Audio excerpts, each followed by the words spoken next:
Olá a todos. Hoje nós vamos continuar conversando sobre este livro aqui, A Conspiração no Gênesis 6, como as sociedades secretas e os descendentes dos gigantes planejam escravizar a humanidade, e o assunto este aqui, a Sagrada Aliança. Então vamos lá. Vamos lá. Ah, sim. Antes de começar, lembre-se, link abaixo, esse mês eu estou fazendo a divulgação desse curso, Gerenciamento de Novos Negócios, para quem deseja abrir uma startup. E quem tem interesse em mais cursos do canal, incluindo os de negócio e outros de probióticos, prebióticos, chás e tudo mais, tem já 16 cursos na área de membros, custa $7 por mês, todo mês entra um curso novo. Pois bem, então vamos lá. Deuteronômio, capítulo 28, versículo de 15 a 64. Ele vai pular alguns trechos, tá? Tá aqui com os 3 pontinhos, 4 pontinhos, mas é esse trecho aqui, de versículo 15 a 64.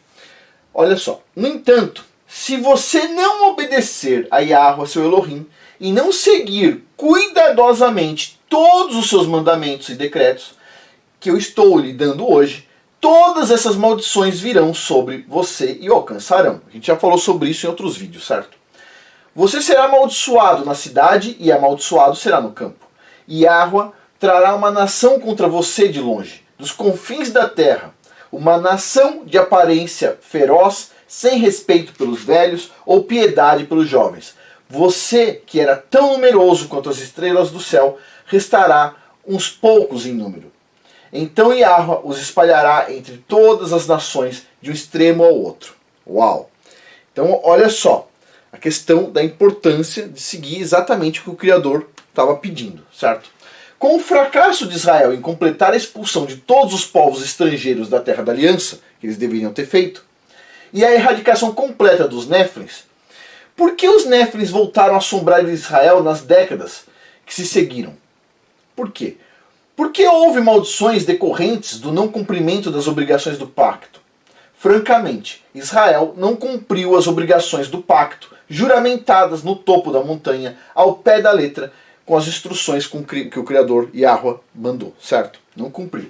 Embora Josué e os israelitas tenham conquistado tudo, exceto a terra dos filisteus e partes do Líbano dos dias modernos, Israel não aniquilou totalmente ou expulsou completamente todos os ex-guardiões da terra prometida. Não foi feito isso. Os gibeonitas sobreviveram e eles eram os heveus /gigantes recrutados como lenhadores e carregadores de água para Israel por Josué depois que Israel foi enganado em um tratado com os gibeonitas para não destruí-los. Então vamos lá. Para quem não lembra da história, chega o pessoal com uma roupa bem... Eles colocaram uma roupa bem ruim assim, né? Como se estivesse desgastada, como se estivessem vindo de muito longe. E basicamente eles convenceram os israelitas a fazer um acordo. E aí, quando eles fizeram um acordo, selaram um acordo, o que aconteceu? Basicamente os israelitas descobriram que eles eram vizinhos, que eles tinham que na verdade invadir a terra deles, mas eles já tinham feito um acordo. E um acordo envolve perda, quando você tem um acordo, você sela um acordo muito forte, certo? Então assim, quando eu digo perda eu estou falando de maldições inclusive. Então eles ficaram naquelas, né? Deixaram sobrar aquele povo ali. Inclusive o Criador então fala para eles, por que vocês não me consultaram antes, certo? Mas não, eles fizeram um acordo e ficou assim. Ou seja, não cumpriu exatamente o que o Criador tinha mandado. Pois bem, então continuando aqui, ó. Então, ó, eles foram enganados em um tratado com os gibeonitas para não destruí-los, visto que os gibeonitas disseram que eles não viviam na Terra da Aliança. Os gibeonitas sobreviveram na Terra da Aliança bem depois da época de Davi, por causa desse tratado, como uma porção separada de Israel, dentro da própria Israel. Os gibeonitas foram claramente identificados como amorreus sobreviventes, poupados nesse tratado do Êxodo, que Saul mais tarde violou. Olha só, presta atenção nessa parte interessante. Rei Saul, ele violou esse tratado em seu zelo. Olha o que o autor coloca aqui. Esse ponto de vista eu nunca tinha pensado, mas olha só. Ele violou esse tratado por seu zelo, esforçando-se para aniquilar os gibeonitas, o que custou a Saul 7 dos seus filhos como punição. Quando tem um acordo que envolve maldição, tipo assim, a pessoa que vai quebrar ele sabe que ela vai perder muitas coisas. Mas como Saul era zeloso, conforme está escrito nesse livro aqui, ele está colocando dessa forma, Saul tentou, né, resolver o problema, só que ele sabia que ia pagar um preço caro e ele pagou 7 filhos. Pois bem, em geral a gente ouve que o rei Saul era o mal da história sempre, né? Mas aqui está colocando de uma forma diferente, eu achei interessante isso. Vamos lá. Israel recebeu um conjunto de instruções muito claras e abrangente, vinculado à Santa Aliança por meio de Moisés, a respeito então da conquista da terra. Se Israel tivesse cumprido completamente suas obrigações com o pacto, eles teriam recebido a parte integral das bênçãos do pacto, que incluíam a posse total de todas as terras prometidas a Abraão, junto com uma prosperidade nunca vista. Mas, aí vem um ponto, por que Israel não cumpriu completamente suas obrigações do pacto?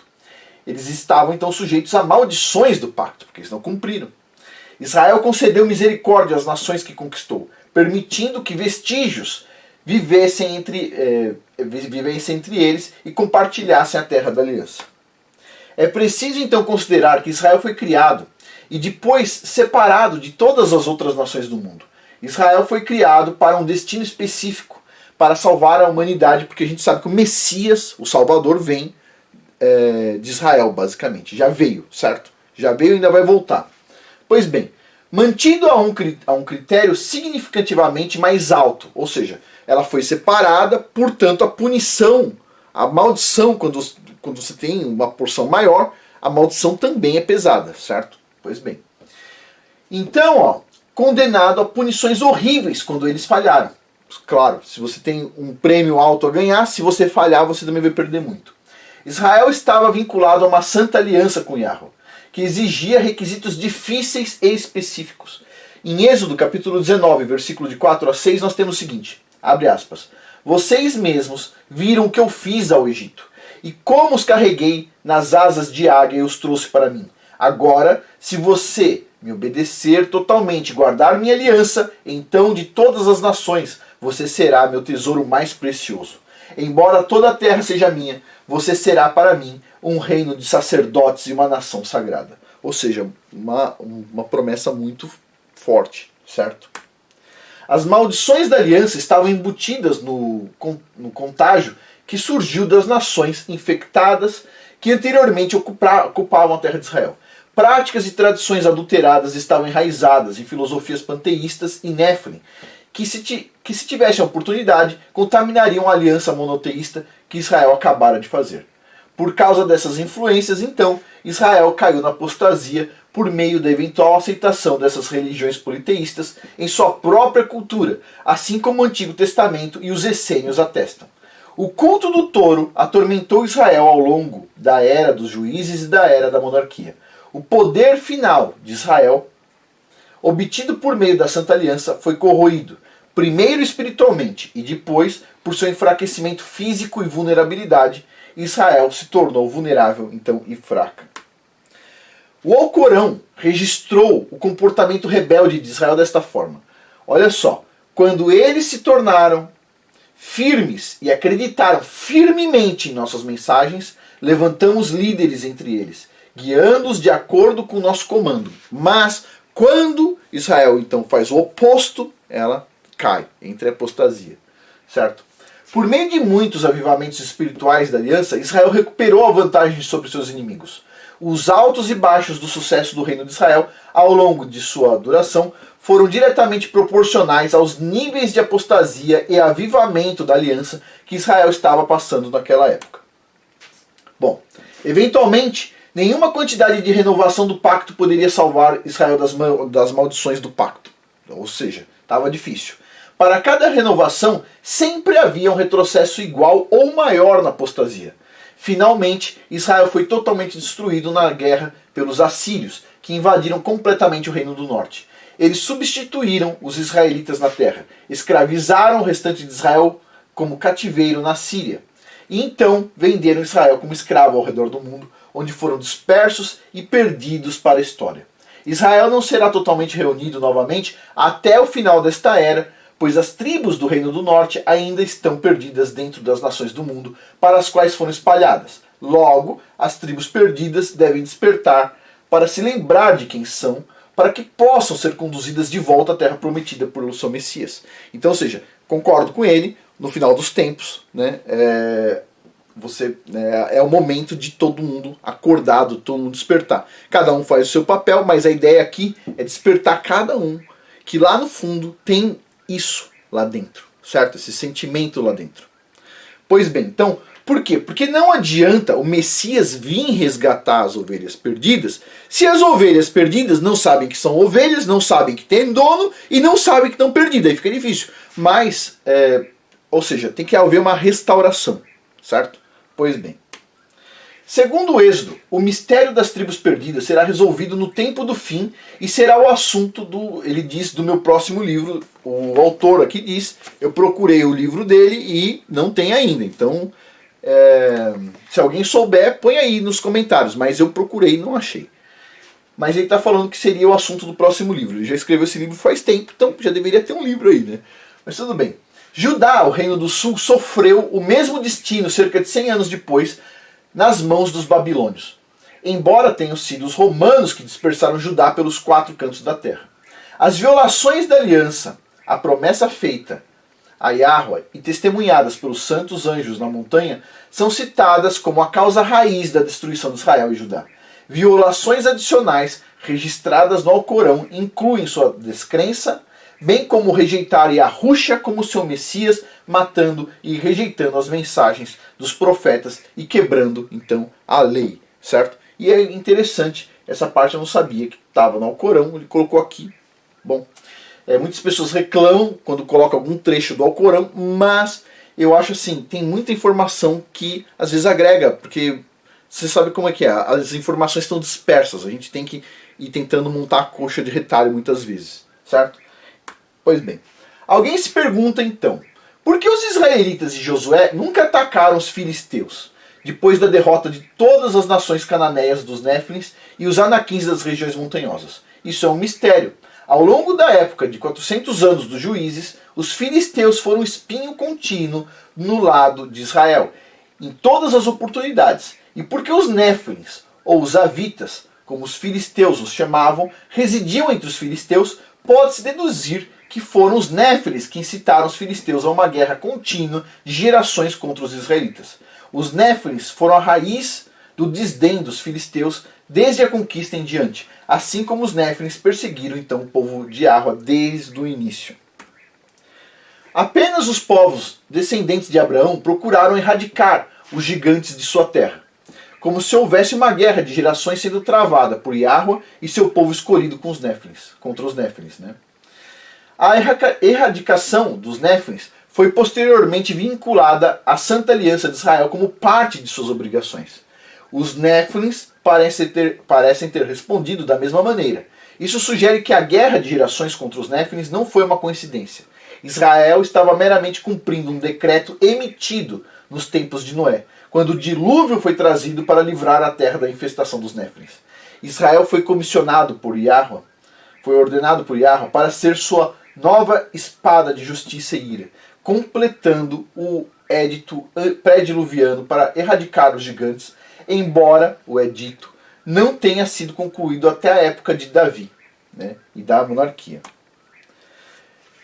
Bom, seguir os passos de Israel até o Êxodo, a conquista e a Santa Aliança é a única maneira de determinar o contexto, ou seja, é a chave. A gente precisa ter algumas chaves de entendimento, certo? Há uma batalha espiritual contínua e formativa pela dominação terrena do espaço onde a gente vive, travada entre os descendentes dos gigantes e os anjos das trevas contra os descendentes de Abraão, Noé, Sete e Adão.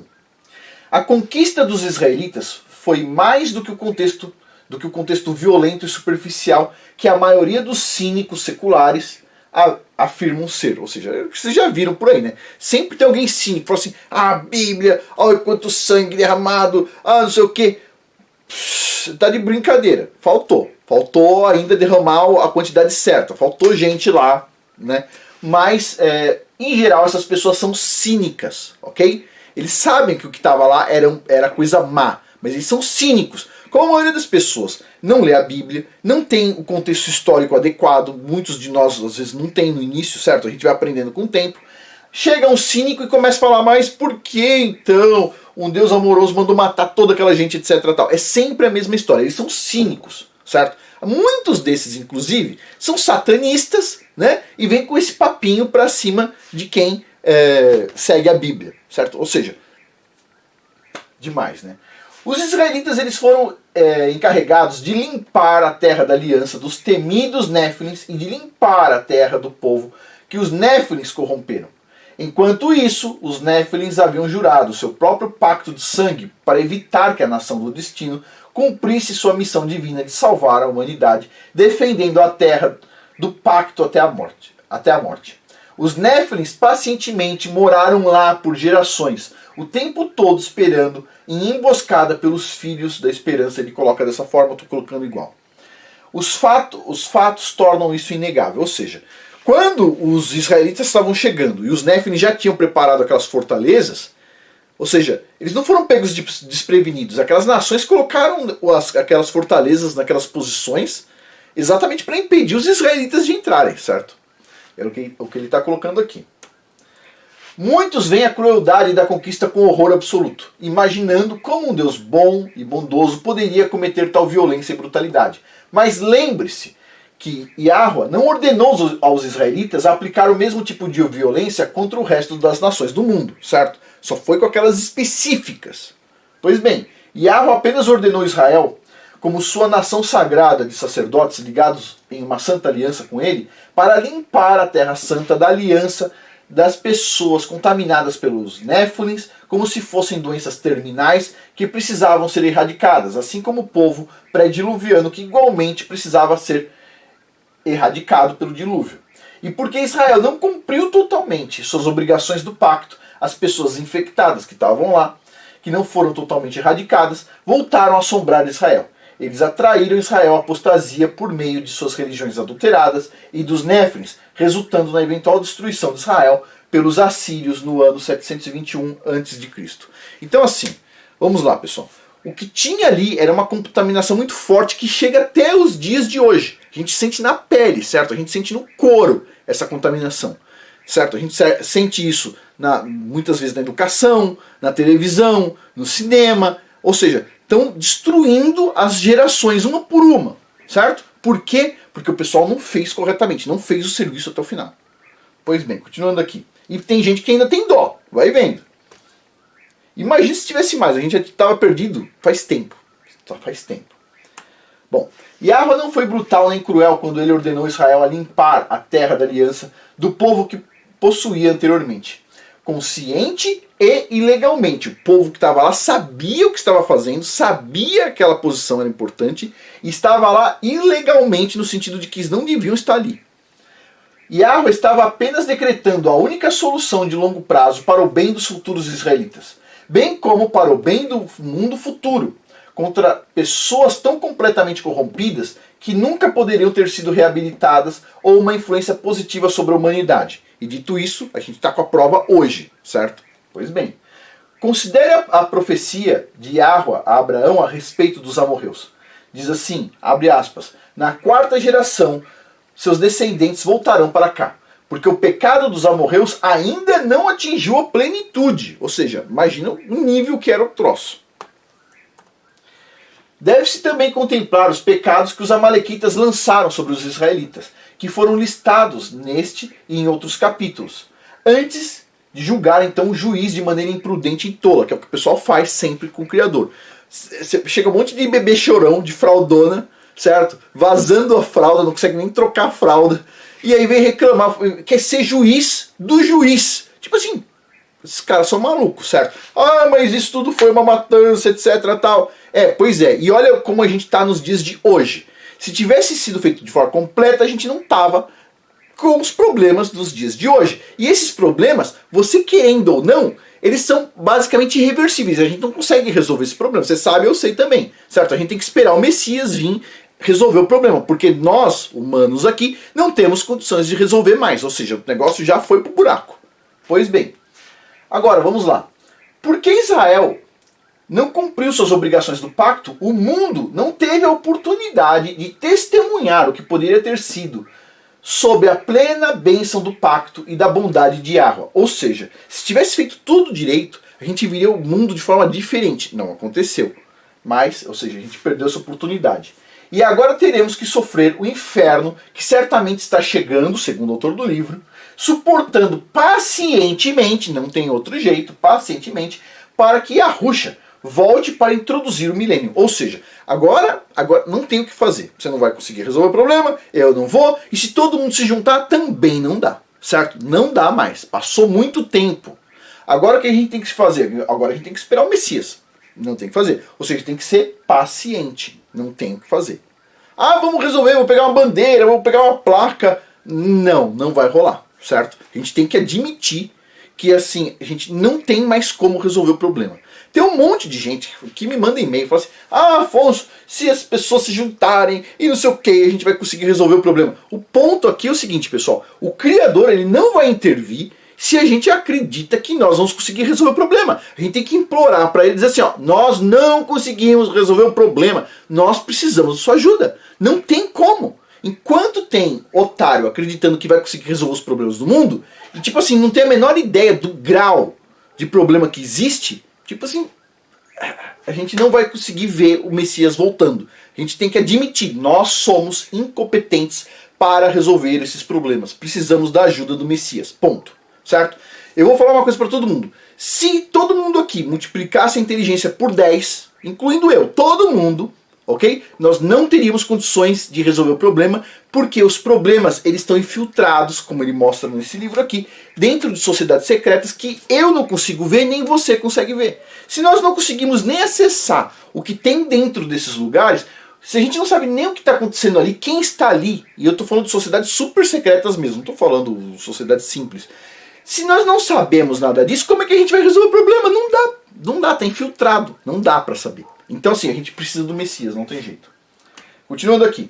Não foi por acaso que foi Davi quem completou a missão de Israel, pois foi por meio de Davi que Yahweh estabeleceu sua família real e o seu reinado na terra, incluindo seu reino eterno, pelo qual o Messias então entraria.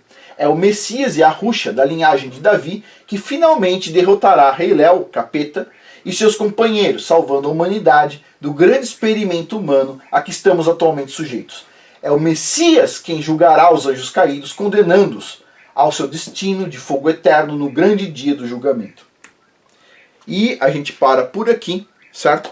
No próximo capítulo a gente vai falar sobre Jericó. Todo mundo sabe que Jericó, sim, foi uma luta terrível, vamos dizer assim, né? Num ponto positivo ali do negócio até. Mas é um assunto interessante, a gente vai falar então no próximo vídeo. Pois bem, lembrando agora para finalizar, quem tiver interesse, lembre-se do curso de gerenciamento de novos negócios. Eu vou parar de fazer divulgação desse curso, vai continuar aí para quem quiser adquirir, mas eu vou parar de fazer divulgação, as pessoas acabam esquecendo. É uma visão sobre erros e acertos para quem quer começar uma empresa nova. E tem a área de membros, onde você consegue acessar com $7 por mês, por enquanto 16 cursos, no mês que vem tem um curso a mais. Bom pessoal, por hoje é isso. Muito obrigado a todos.